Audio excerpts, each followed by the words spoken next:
দাঁড়াও মনোজ, আমার গাড়ি নিয়ে কোথায় আছো তুমি? বৌদি, পূজার পেটে ব্যথা উঠেছে, সেই কারণে ওকে নিয়ে হসপিটালে যাচ্ছি। হ্যাঁ, তো তাদের গাড়ি নিয়ে যাওয়ার কি আছে? দাদা বলল গাড়িটাকে নিয়ে যা, তাই আর কি গাড়িটা নিয়ে যাচ্ছি। তাই এই গাড়িটা কি তোমার নিজের টাকায় কেনা নাকি, যে যখন ইচ্ছে হবে তখনই নিয়ে বেরিয়ে যাবে? বৌদি, তুমি এভাবে কেন কথা বলছো?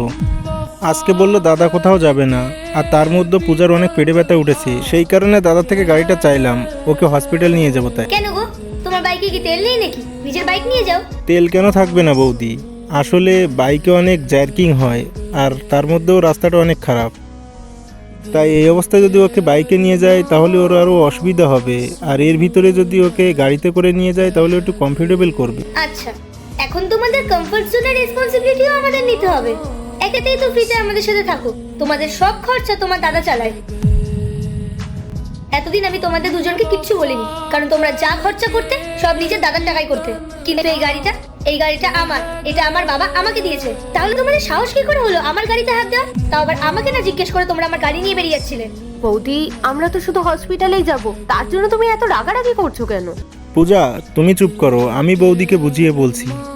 বৌদি, আজকের পরের থেকে এই গাড়ি আর আমি নেব না। আজকের জন্য এই গাড়িটা দাও, আমাদের 1 ঘন্টার ভিতরে হসপিটালে পৌঁছাতে হবে, না হলে অনেক সমস্যা হয়ে যাবে বৌদি। এই দেখো, আমি অত শত বুঝি না।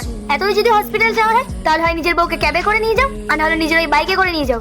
আমার গাড়ি আমি দেবো না। বৌদি, তুমি একটা সামান্য ব্যাপার নিয়ে রাগারাগি করছো। তুমিও তো একসময় প্রেগনেন্ট ছিলে, তোমারও তো এরকম কষ্ট হয়েছে বলো, তাহলে অন্তত আমার কষ্টটা তোমার বোঝা উচিত, তাই না? দেখেছো মনোজ, তোমার বউ আমার সাথে কিভাবে তর্ক করছে?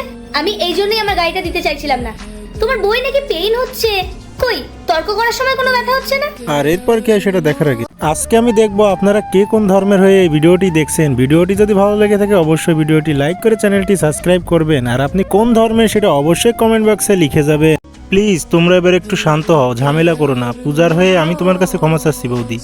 আর বৌদি, আমি তো তোমাকে বললাম আজকের দিনটার জন্য গাড়িটা খালি দিতে, আর কোনোদিন এই গাড়িটা আমি নিব না। এই তোমরা কি বাংলা কথা বোঝো না?